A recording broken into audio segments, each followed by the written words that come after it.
اللهم صل على محمد وعلى آل محمد. السلام عليكم ورحمة الله وبركاته. الحمد لله رب العالمين، والصلاة والسلام على سيد الأنبياء والمرسلين محمد وآله وأصحابه أجمعين، أما بعد. فأعوذ بالله من الشيطان الرجيم. بسم الله الرحمن الرحيم. يا أيها الذين آمنوا كتب عليكم الصيام كما كتب على الذين من قبلكم لعلكم تتقون. صدق الله مولانا العظيم. بزرگان محترم، اللہ رب ذوالجلال نے ہمارے لیے یہ مبارک برکتوں والا، رحمتوں والا مہینہ عطا فرمایا ہے. اس پر ہم سب مل کر اللہ کی بارگاہ میں سجدہ شکر بجا لائیں کہ اللہ رب ذوالجلال نے ہمیں یہ زندگی عطا فرمایا کہ اس زندگی میں اللہ رب ذوالجلال نے اس مبارک مہینے میں عبادت کرنے، نمازوں کا اہتمام کرنے، قرآن کی تلاوت کرنے، درود شریف کے پڑھنے، استغفار کے پڑھنے، روزوں کے رکھنے کی توفیق بخشی ہے. اور رات کی تاریکی میں اٹھ کر اللہ کی بارگاہ میں دعا کرنا ہمارے لیے نصیب فرمایا ہے. اس پر ہم اللہ کی بارگاہ میں بے پناہ شکر بجا لاتے ہیں. جی ہاں، یہ وہ مہینہ ہے جس مہینے میں اللہ رب ذوالجلال نے امت مسلمہ پر جو عاقل ہوں، بالغ ہوں، بیمار نہ ہوں، کچھ شرائط کے ساتھ روزے کو فرض قرار دیا ہے. قرآن مجید میں خطاب کرتے ہوئے ارشاد فرمایا، یا ایھا الذین آمنوا، اے ایمان والو، کتب علیکم الصیام، تم پر روزے فرض کیے گئے ہیں. یہ کتبہ کو جو لفظ ہے یہ فرض کرنے کا ہمیں حکم بتلاتا ہے کہ اللہ رب ذوالجلال نے اس امت مسلمہ پر روزے کو فرض قرار دیا ہے. کما کتب علی الذین من قبلکم، جیسا کہ پچھلی امتوں پر اللہ رب ذوالجلال نے روزے کو فرض کیا تھا، اسی طرح اے میرے محبوب نبی آپ کے امت پر ہم نے روزے کو بھی فرض قرار دیا ہے. مقصد کیا ہے؟ لعلکم تتقون، تاکہ ہم متقی پرہیزگار بنیں. اگر ایک مسلمان روزہ رکھ کر جھوٹ بول رہا ہو، ایک مسلمان روزہ رکھ کر دھوکہ دے رہا ہو، ایک مسلمان روزہ رکھ کر ظلم ڈھا رہا ہو، ایک مسلمان روزہ رکھ کر جھگڑے کر رہا ہو، تو ہمارے روزے کا کوئی فائدہ نہیں ہے. روزہ رکھنے کا مقصد ہی یہی ہے کہ ہمارے اندر تقوی آئے، پرہیزگاری آئے، اللہ کا ڈر آئے، گناہوں سے بچنے کی ہمارے اندر ایک فکر آئے کہ اب ہم گناہ کی طرف قدم نہیں اٹھائیں گے. روزہ رکھ لیا، صبح سے شام تک موبائل میں فلم بینی ہوتی رہی، غیر غلط چیزیں دیکھتے رہے، اور ہم کانوں کو لگا کے گانے سنتے رہے، غیر غلط چیزیں سنتے رہے، ہمارے روزے کا کوئی فائدہ نہیں ہے. اگر ہم پاکیزہ روزہ رکھنا چاہتے ہیں کہ ایسا روزہ اللہ کی بارگاہ میں شرف قبولیت ہو جائے، تو ہمارے روزے رکھنے میں ان باتوں کا خیال رکھنا ہے کہ ہم سے جھوٹ نہ نکلے، ہم جو کچھ کہیں سچ کہیں، ہماری زبان سے سچ نکلے، ہمارے ہاتھ سے، ہمارے پیروں سے اور ہماری زبان سے کسی کو تکلیف نہ پہنچے. اگر ہم روزہ رکھ کے کسی کے دل کو دکھا رہے ہیں، تکلیف دے رہے ہیں، تو پھر ہمارے روزہ رکھنے کا کیا فائدہ ہے؟ اللہ رب ذوالجلال نے یہ مہینہ ہمارے لیے ایک بہترین مہینہ، اپنے آپ کو تربیت کرنے والا مہینہ، جیسے ایک شیخ کے پاس جا کے تربیت پاتا ہے کہ ہماری تربیت کیجئے کہ ہم کو کیسے متقی بننا ہے، پرہیزگار بننا ہے، اللہ کا بالکل مقرب بندہ بننا ہے. وہاں جاتے ہیں، تربیت پاتے ہیں، رات میں اٹھتے ہیں، روتے ہیں، ذکر کرتے ہیں، اور اللہ سے اپنی نسبت کو مضبوط سے مضبوط ترین کرنے کی کوشش کرتے ہیں. تو یہ روزہ مسلمانوں کے لیے میرے رب نے اس طرح عطا کیا ہے کہ ہم اللہ کے مقرب بندے بن جائیں، اللہ کے ہم بڑے پسندیدہ بندہ بن جائیں. اس لیے اللہ رب ذوالجلال نے یہ ہمارے لیے روزہ عطا کیا ہے. اب یہ روزہ کب سے کب تک رکھنا ہے؟ اللہ کے رسول علیہ السلام نے بتایا کہ صبح صادق سے لے کے غروب آفتاب تک نہ ہمیں کچھ کھائیں گے، نہ کچھ پئیں گے، نہ جماع کے قریب جائیں گے، ان ساری چیزوں سے اپنے آپ کو بچا کے روزہ رکھیں گے۔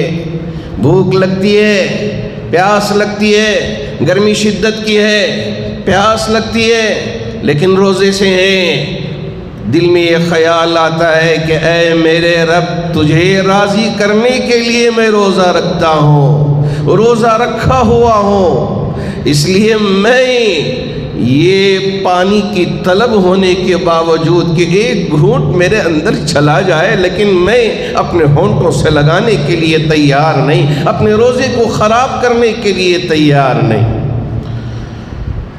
تو روزہ ہمارے لیے فرض ہے، لیکن بعض بیماریاں ایسی ہیں جو بہت سخت بیماریاں ہیں۔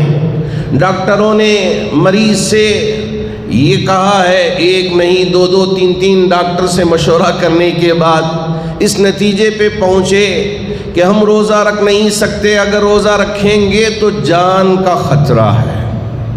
ایسی صورت میں روزہ چھوڑنے کی اجازت ہے، اور اگر بعد میں صحت مل سکتی ہے تو روزے کی قضا کرنا لازم ہے۔ یہ کہ بعد میں اگر صحت مل جائے گی تو ایسی صورت میں روزہ قضا کر لینا، فدیہ نہیں۔ یاد رکھیں، بعض احباب یہ سوچتے ہیں کہ مجھ سے رمضان میں روزے رکھے نہیں جاتے، تو اب ہم کو کیا کرنا ہے؟ فدیہ دے دیں۔ اب یہاں دو چیزوں کی بھی وضاحت کر دیتا ہوں، ایک فدیہ ہے، ایک کفارہ ہے، کہ کفارہ کیا ہے اور فدیہ کیا ہے۔ بہت سارے احباب یہ سوچنے میں لگ جاتے ہیں کہ کفارہ اور فدیہ دونوں ایک ہی ہیں۔ میں ذرا آپ کو مثال دے کے سمجھانا چاہتا ہوں کہ ہم نے جان بوجھ کے کھانا کھا لیا، سوچتے ہیں کہ میں کیوں روزہ رکھوں، چلیے ہم مذاق میں دوستوں کے ساتھ دیکھیے میں کیسے روزے توڑتا ہوں، اس لیے خوب دبا کے پھال بھی کھا لیا، چکن بھی کھا لیا، فلاں چیزیں بھی کھا لیا۔ تو ایسے انسان پر جو جان بوجھ کر روزہ توڑتا ہے تو اس کے اوپر قضا بھی ضروری ہے، کفارہ بھی ضروری ہے۔ قضا بھی ضروری ہے، کفارہ بھی ضروری ہے۔ ہاں، اب یہ کفارہ کیا ہے؟ کفارہ یہ ہے کہ رمضان کے ختم ہونے کے بعد ایک روزے کے بدلے میں، ایک روزے کے چھوٹنے کے بدلے میں جو جان بوجھ کر روزہ توڑا ہے، 2 ماہ مسلسل لگاتار ایک دن بھی بریک دیے بغیر روزے رکھنا، یہ نمبر 1 کفارہ ہے۔ اگر یہ ممکن نہیں ہے، اس لیے کہ یہاں ایک دن روزہ رکھنا ہی ذرا شاق گزر رہا، اور رمضان کے بعد 2 مہینے لگاتار روزے رکھوں، یہ مجھ سے نہیں ہو پائے گا۔ اب اللہ کے رسول علیہ السلام نے فرمایا کہ 2 وقت کا کھانا 60 مسکینوں کو کھلا دیا جائے۔ 60 مسکینوں کو 2 وقت کا کھانا اگر کھلا دیتے ہیں تو یہ دوسری شق ہوگی کفارہ ادا کرنے کی۔ اگر طاقت نہیں ہے، غریب ہے کہ اب اتنی بھی طاقت نہیں ہے کہ 2 وقت کا کھانا 60 مسکینوں کو کھلا سکے، قربان جائیے میرے نبی پہ۔ آپ علیہ السلام نے فرمایا کہ صدقے فطر کی مقدار میں، جتنی صدقے فطر کی مقدار ہے اتنا گیہوں یا وہ جو جو ہے وہ، یا کھجور ہے یا کشمش ہے، جو مقدار ہے اتنا اگر ادا کر دیتا ہے تو کفارہ ادا ہو جائے گا۔ ہاں، اگر شیخ فانی ہو گیا، شیخ فانی کا مطلب کیا ہے؟ اتنا بوڑھا ہو گیا کہ اب روزہ رکھا نہیں جاتا، اب دن گن رہا ہے کہ کب موت کا فرشتہ آ جائے اور میں اپنی آخری آرام گاہ میں پہنچ جاؤں گا، ایسے شخص کو شیخ فانی کہا جاتا ہے۔ ایسے شخص کے لیے فدیے کی اجازت دی گئی ہے۔ فدیے کی، فدیے کا مطلب کیا ہے؟ صدقہ فطر کی مقدار، رقم یا یہ ہے کہ صدقے فطر کی مقدار کی جو چیزیں جو میں ابھی آپ سے ذکر کیا، یہ اگر کسی کو صدقہ کر دیتے ہیں تو یہ فدیہ ادا ہو جائے گا۔ لیکن ہم تھوڑا سا بیمار ہوئے، اٹھا کے صدقہ کر دیا، فدیہ دے دیا، سوچا کہ میں نے فدیہ دے دیا، اب روزہ ختم، اب بعد میں قضا کرنے کی ضرورت نہیں ہے۔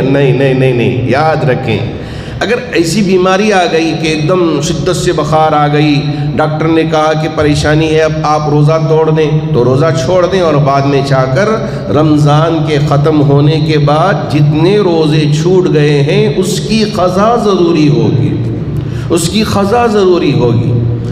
جی ہاں، اب یہاں رمضان میں روزہ بھی رکھتے ہیں اور ہم وضو بھی کرتے ہیں، غسل بھی کرتے ہیں، غسل کرنے کی بھی اجازت ہے، وضو کرنے کا تو حکم ہی ہے، نماز پڑھنے سے پہلے وضو کرنا ہے۔ اب کسی نے پانی لیا اور خوب غرغرہ کرنا شروع کر دیا، پانی ڈال کے اندر اب یہ پورا پانی پیٹ میں اتر رہا ہے، فقہاء نے لکھا ہے کہ اس سے بھی روزہ ٹوٹ جاتا ہے۔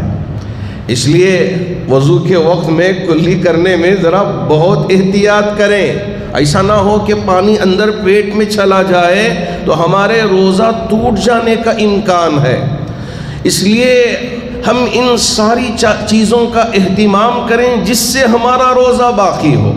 مسواک کرنے کی اجازت ہے، اور اسی طرح آپ نے اپنی انگلی کے ذریعے سے دانت صاف کر لیا، جیب صاف کر لیا، اور یہ ساری بدبو ختم ہو گئی، اس کی اجازت ہے۔ اور بعض فقہاء نے یہاں تک لکھا ہے کہ پیش نہیں کرنا چاہیے۔ اگر کسی کو عادت ہے پیٹ کے اندر نہ جائے، اگر ذرہ بھی پیٹ میں اندر چلا جاتا ہے تو اس سے روزہ ٹوٹ جانے کا امکان ہے۔ اس وجہ سے حضرات فقہاء نے لکھا ہے کہ روزے کی حالت میں پیش نہ کریں تو بہت زیادہ مناسب ہوگا۔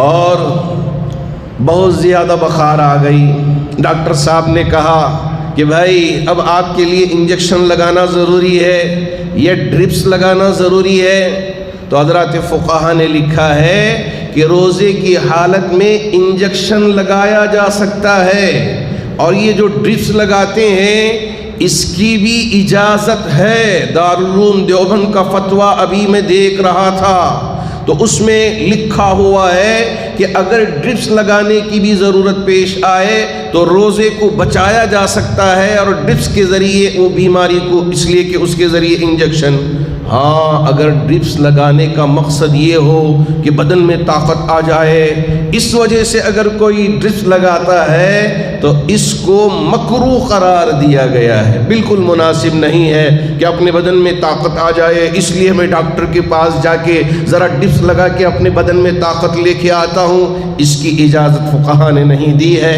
ہاں اگر بیماری ہے، ڈرپس لگانے کی ضرورت پیش آ گئی تو ایسی صورت میں بعض احباب کو دمے کی شکایت ہوتی ہے کہ جس کے لیے وہ لینا پڑتا ہے انہیلر، تو ایسی صورت میں فقہاء نے لکھا ہے کہ روزے کی حالت میں دمے والے بھی انہیلر استعمال نہیں کر سکتے، چونکہ وہ منہ میں لیتے ہیں اور وہ ساری غذا حلق کے ذریعے سے پیٹ میں پہنچتی ہے، اس سے روزہ ٹوٹ جاتا ہے۔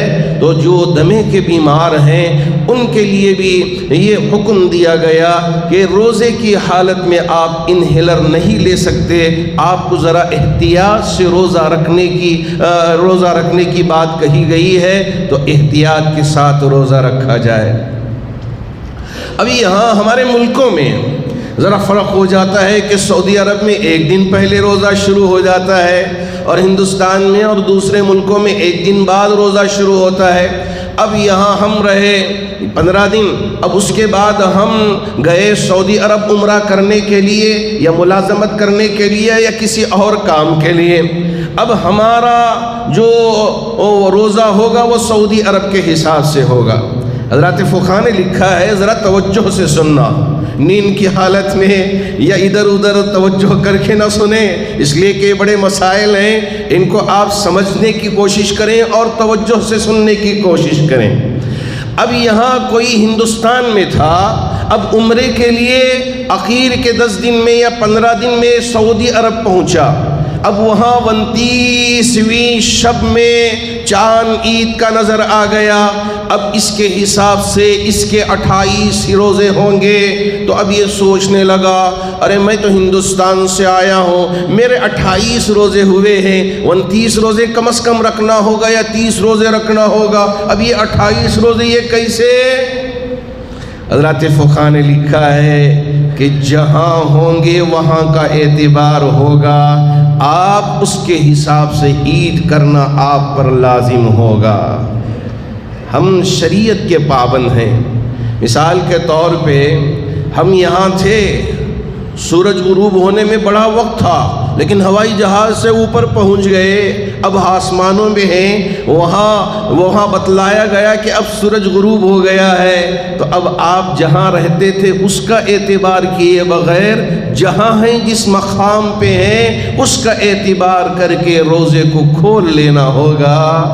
کیا شریعت میرے نبی نے ہمارے لیے عطا کیا ہے کہ اب میں سعودی عرب میں اتنے وقت میں ظہر کی نماز پڑھتا تھا، فجر کی نماز ادا کرتا تھا وہاں اول وقت میں، ابھی یہاں آیا تو ابھی بڑا لمبا وقت ہے، تو اب میں چلے سعودی عرب سے ہی فالو کر کے یہاں نماز اسی وقت میں پڑھ لیتا ہوں؟ کیا کہیں گے؟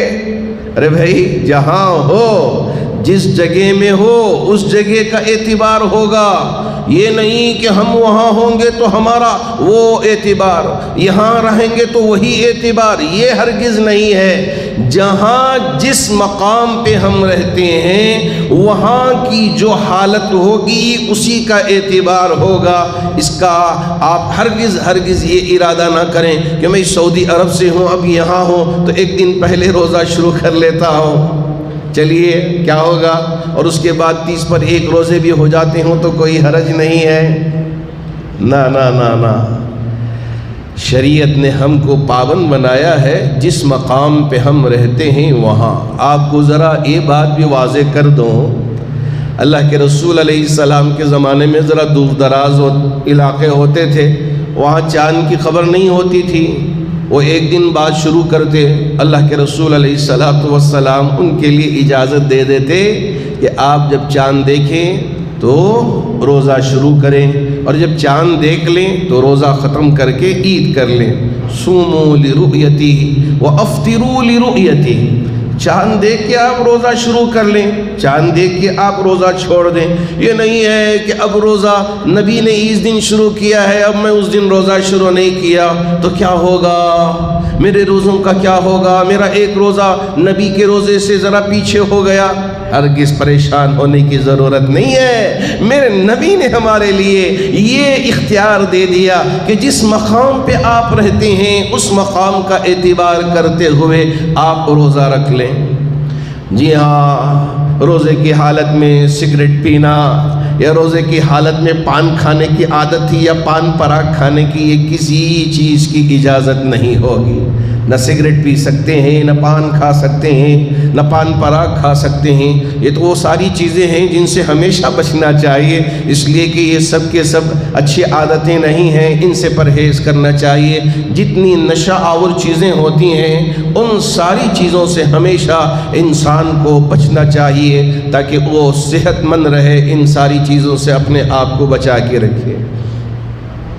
اللہ رب ذوالجلال نے یہ مبارک مہینہ عطا کیا ہے تو اب ہم روزے کی حالت میں ہیں، اب نماز، چلیے نماز کی کیا ضرورت ہے، ہم اپنے کاموں میں رہیں گے، نا، جماعت کے ساتھ نماز پڑھنے کا اہتمام کریں، آئیں، اس لیے کہ روزے کی حالت میں اللہ کے رسول علیہ السلام نے کیا خوشخبری سنا دی کہ اس مہینے میں ایک نفل آپ ادا کرتے ہیں تو فرض کا ثواب ملتا ہے، اور اگر آپ ایک فرض ادا کرتے ہیں تو 70 فرض کا ثواب ملتا ہے، اور جماعت پہ 27 گنا زیادہ۔ آپ اگر مسجد میں جماعت کے ساتھ نماز ادا کرتے ہیں تو ایک 27 گنا بھی زیادہ اور 70 فرض نمازیں ادا کرنے کا ثواب ملتا ہے۔ تو یہاں نمازیں ادا کرنے کا اہتمام کریں تاکہ ہماری نمازیں مسجد میں جماعت کے ساتھ ہو، جماعت کے بغیر نہ ہو، اس کا اہتمام کرنا چاہیے۔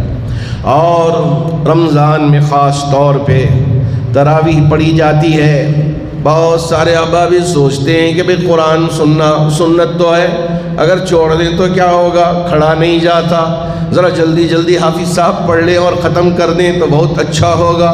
اس وجہ سے جہاں جلدی تراویح ختم ہوتی ہے وہاں تلاش کر کے لوگ پہنچنا چاہتے ہیں۔ بھائی میں آپ سے کہنا چاہوں گا یہ اللہ کا کلام ہے، آپ اس نیت سے رکعت باندھ کے سنیں کہ یہ میرے رب کا کلام ہے۔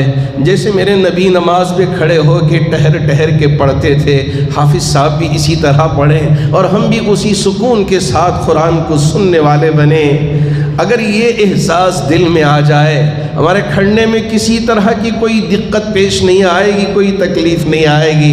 ہاں ہمارا خیال ہمارے دکانوں میں ہو کہ ہمارا کتنا پیسہ آیا، کیا کسے دینا ہے اور کسے ابھی مال سپلائی کرنا ہے اور کیا کیا چیزیں ہیں، یہ ساری چیزیں ہمارے دل و دماغ میں گھومتے رہے تو یہاں کھڑے ہونا مشکل ہو جاتا ہے۔ میں آپ سے کہنا چاہوں گا جب اللہ کی بارگاہ میں ہم کھڑیں یہ تصور لے کے آئیں کہ اگر ہم کسی بادشاہ کے پاس کھڑے ہوتے اور وہ کچھ کہتا رہتا تو ہم توجہ سے سنتے ہیں، ارے یہ بادشاہوں کا بادشاہ ہے، یہ ہمارا رب العالمین ہے، اس کی بارگاہ میں ہم کھڑے ہیں، اس سے ہم فریاد کر رہے ہیں، الحمدللہ رب العالمین الرحمن الرحیم مالک یوم الدین ایاک نعبد و ایاک نستعین اہدنا الصراط المستقیم صراط الذین انعمت علیہم غیر المغضوب علیہم ولا الضالین۔ رب کی بارگاہ میں ہم پڑھ رہے ہیں، ہر رکعت میں پڑھ رہے ہیں، رب کی تعریف کر رہے ہیں، رب کی بڑائی بیان کر رہے ہیں،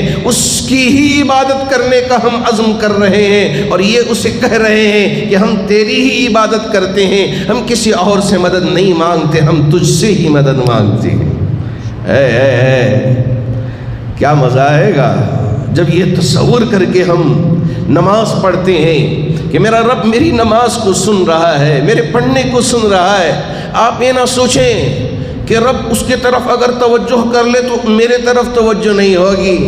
یہ باپ سے ہو سکتا ہے کہ باپ کی ایک توجہ کسی بیٹے کی طرف ہو جائے، دوسرے بیٹے کی طرف نہ ہو، اور ہم بھی ایک ہی وقت میں سب کی طرف توجہ نہیں کر سکتے، لیکن میرے رب کی ذات وہ ہے کہ جیسا اس کی طرف توجہ ہوگی اسی طرح کی توجہ دوسرے کروڑ انسانوں کی طرف ہوگی۔ میرے رب کے لیے کوئی مشکل نہیں ہے۔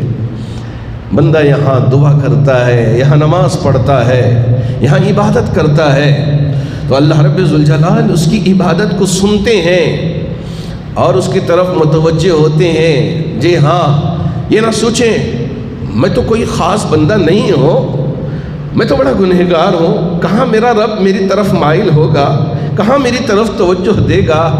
ہرگز یہ خیال نہ کریں اللہ کے لیے کہ جب بندہ اللہ کی بارگاہ میں آ کے کھڑے ہو کے نماز ادا کرتا ہے کوئی فرق نہیں ہوگا کہ ہاں وہ یہ ہے وہ ہے، بس اللہ سب کی طرف متوجہ ہوتا ہے اور اس کی فریاد کو سنتا ہے۔ اگر ہم دل سے اللہ کی طرف متوجہ ہیں تو ضرور ہماری دعا کو اللہ سنتا ہے، ہماری نمازوں کو اللہ قبول فرماتی ہے۔ تو یہ ایک تو تراویح، تو دوسری عبادت رمضان میں خاص طور پہ تہجد نہ چھوڑنے پائے، تہجد کی پابندی ہم کریں۔ اللہ کے رسول علیہ السلام تو سال بھر تہجد پڑھتے تھے، اور ہمارے لیے سحری سے کچھ وقت پہلے اٹھیں اور اٹھ کے اللہ کی بارگاہ میں 2 رکعت کر کے 4 رکعت 6 رکعت 8 رکعت جتنی بھی اللہ نے آپ کو توفیق عطا کیا ہے اتنی تہجد کی 2 رکعت نماز کی نیت سے نماز ادا کریں، اور اس کے بعد جب کہ ساری انسانیت سوئی ہوئی ہوگی، آپ کو کوئی دیکھ نہیں رہا ہوگا، آپ اور آپ کے رب کے درمیان کا رشتہ ہوگا، اللہ کی بارگاہ میں آپ دعا کرتے ہیں، یقین مانیے کہ اللہ رب ذوالجلال جوش میں آتے ہیں کہ یہ میرا بندہ مجھ سے پوچھتا ہے، مجھ سے مانگتا ہے۔ ارے کیوں متوجہ نہیں ہوں گے؟ ضرور متوجہ ہوں گے۔ مانگنے کا وقت ہے، اللہ کو منانے کا وقت ہے، پکارنے کا وقت ہے، گڑ گڑانے کا وقت ہے، آنسو نکالنے کا وقت ہے۔ اگر اب ہم نہ نکالیں تو پھر کب نکالیں گے؟ تو میری آپ سے گزارش ہے، یہ جو رمضان اللہ نے عطا کیا ہے تو یہ ایک تراویح پڑھنے کا آپ تو دوسرا تہجد اور تیسرا دعا۔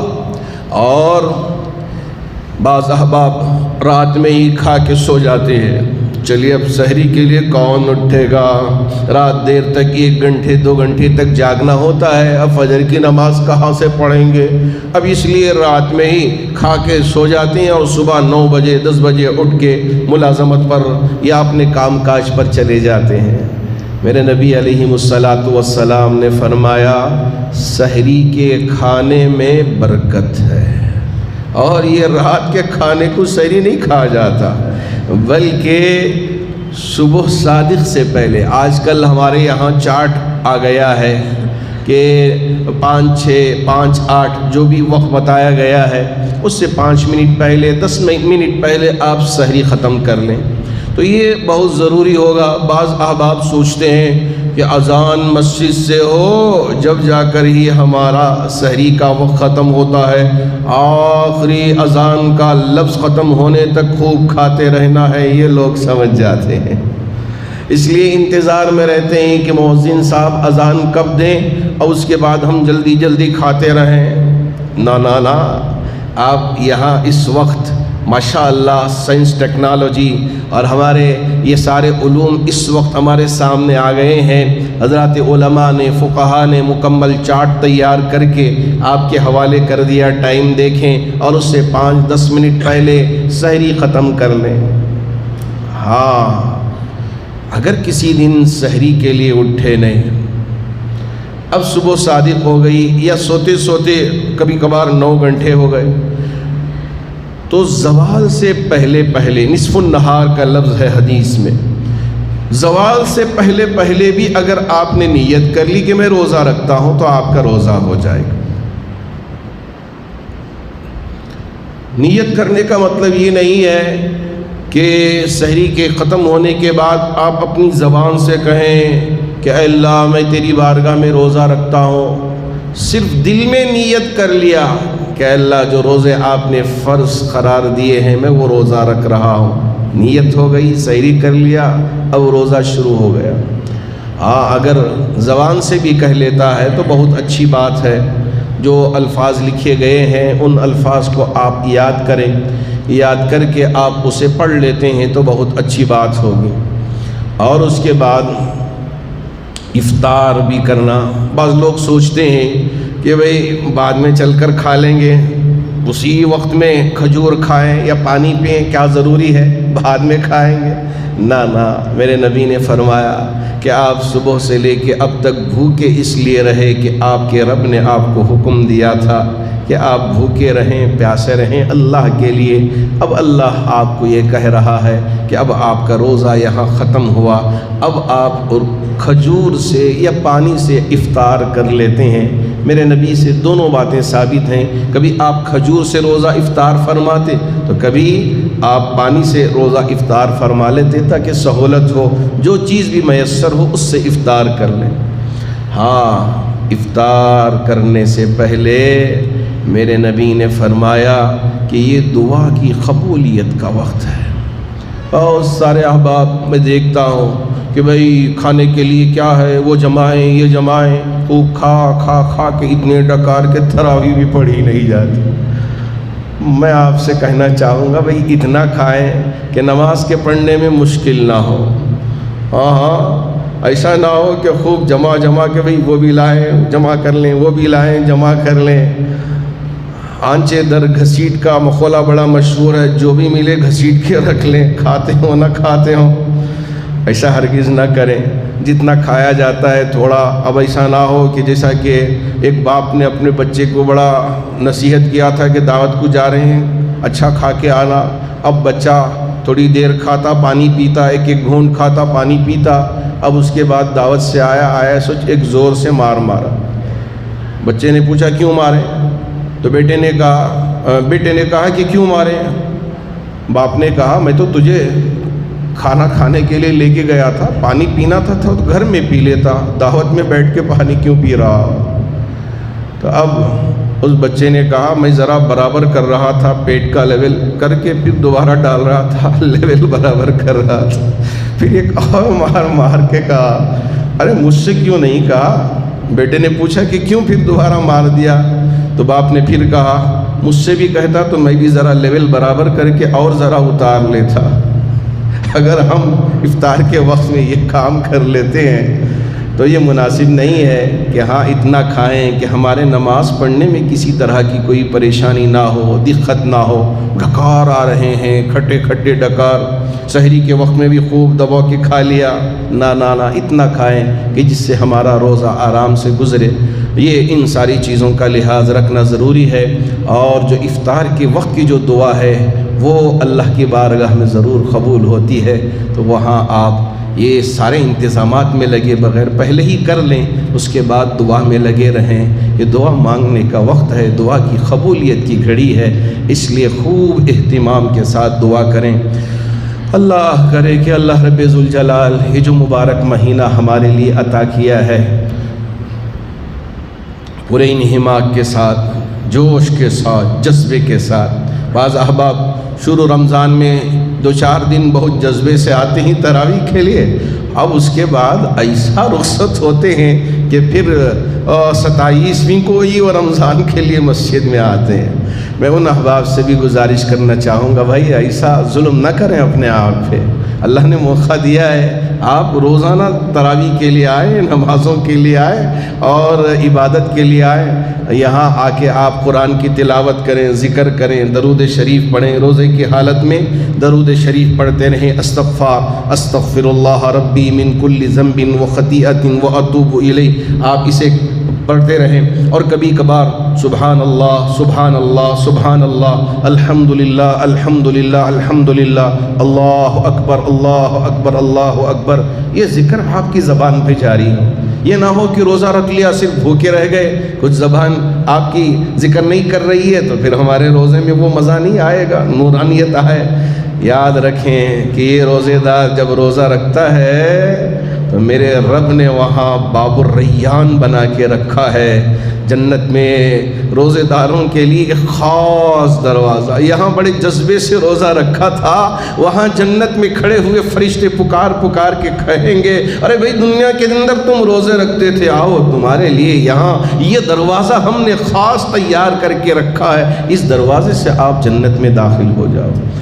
اللہ کرے کہ اللہ ہمارے لیے بھی وہ مقدر کر دے کہ بغیر حساب و کتاب کے باب الریان سے جنت الفردوس میں داخلہ اللہ ہمارے لیے مقدر فرما دے، اللہ ہمارے لیے نصیب فرما دے۔ تو تمام احباب کو رمضان کی میں مبارکباد بھی پیش کرتا ہوں اور گزارش کرتا ہوں کہ آج سے ماشاءاللہ جمعے کے دن سے یہ پہلا روزہ یہاں شروع ہوا ہے، پورے جذبے کے ساتھ، شوق کے ساتھ اور ہمت کے ساتھ روزہ رکھنے کا اہتمام کریں۔ اللہ ہمارے ان تمام روزوں کو اپنی بارگاہ میں شرف قبولیت عطا فرمائے۔ حاضرین، ماشاءاللہ یہ جو مہینہ اللہ عطا کیا ہے، یہاں آپ نفل بھی دیتے ہیں تو فرض کا ثواب، اگر فرض زکوٰۃ ادا کرتے ہیں تو 70 فرض کا ثواب۔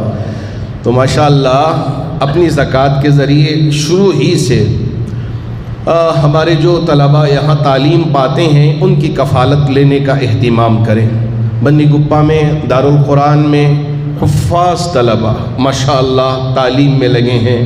بہت سارے وہ ماں باپ میرے پاس آ کے کہتے ہیں حضرت میں تو امام ہوں، میں تو مؤذن ہوں، میں تو استاذ ہوں، میرا بچہ حافظ ہو گیا ہے لیکن مجھے فیس دینے کے لیے سہولت نہیں ہے، اگر آپ اس کا اہتمام کروا دیں تو میرا بچہ اچھا پڑھ لے گا، پڑھنے میں بڑا ذہین ہے۔ جب میں اس سے پوچھتا ہوں بیٹا حافظ پکا ہو تو وہ کہتا ہے کہ آپ امتحان لے لیں، تو مجھے بڑی خوشی ہوتی ہے کہ ایک ایک بیٹھک میں ایک ایک قرآن سنا کے ماشاءاللہ پکے حافظ بنے ہوئے ہیں۔ 25 دور 20 دور 15 دور کر کے ماشاءاللہ قرآن کو پختگی کے ساتھ یاد کیا ہے۔ ایسے بچے تعلیم پانے کے لیے آگے آنا چاہتے ہیں لیکن ان کے پاس سہولت نہیں ہوتی۔ جن احباب کو اللہ نے سہولت عطا کیا ہے، جہاں ہم اپنے بچوں کی تعلیم کا انتظام کرتے ہیں، وہیں قوم کے ان بچوں کی تعلیم کے لیے آپ آگے آئیں، کفالت لیں۔ اللہ نے یہ موقع دیا ہے، آپ آگے آئیں اور یہاں ہماری چادروں میں بھی بند مٹھیاں ایسا ڈال کے جائیں یادگار ہو جائے یہ رمضان کہ ہاں اللہ نے موقع دیا، چلیے ہم اب زیادہ کرتے ہیں، ڈال کے جاتے ہیں۔ اللہ رب ذوالجلال نے موقع دیا ہے ہمیں عطا کرنے کا، دینے کا، جتنا ہو سکے ہم یہاں جیسے بزنس میں ذرا آگے ہو جاتے ہیں، تجارت کرنے والے رمضان میں خوب تجارت کرتے ہیں، ہر چیز کی، کھانے پینے کی چیزوں کی، اسی طرح کپڑوں کی اور دوسرے چیزوں کی۔ اب اللہ نے ایک موقع دیا ہے تو ہم یہاں جتنا ہو سکے زیادہ سے زیادہ ہمارے ان طلبہ کی کفالت بھی لیں اور بن مٹھیاں اللہ کے گھر کی اعانت بھی کریں، مدد بھی کریں۔ اللہ کرے کہ اللہ رب ذوالجلال ہمارے اس دینے کو اس کی بارگاہ میں قبول فرما کر جتنے بیمار ہیں انہیں شفا عطا فرمائے، جو پریشان حال ہیں ان کی پریشانیوں کو دور فرمائے، جو قرض میں مبتلا ہیں ان کے قرض کی ادائیگی کی شکلیں و صورتیں پیدا فرمائے، جو دنیا سے رخصت ہو چکے ہیں تمام ہمارے مرحومین کی اللہ رب ذوالجلال بھرپور مغفرت فرمائے، اور ہمیں بھی ایسی موت دے کہ سجدے کی حالت میں ہوں، اللہ کی پاکی بیان کر رہے ہوں اور اللہ سے ہم جا کر ملیں۔ اللہ ہم سب کو ایسی موت مقدر فرمائے۔ آمین۔ وآخر دعوانا الحمد للہ رب العالمین۔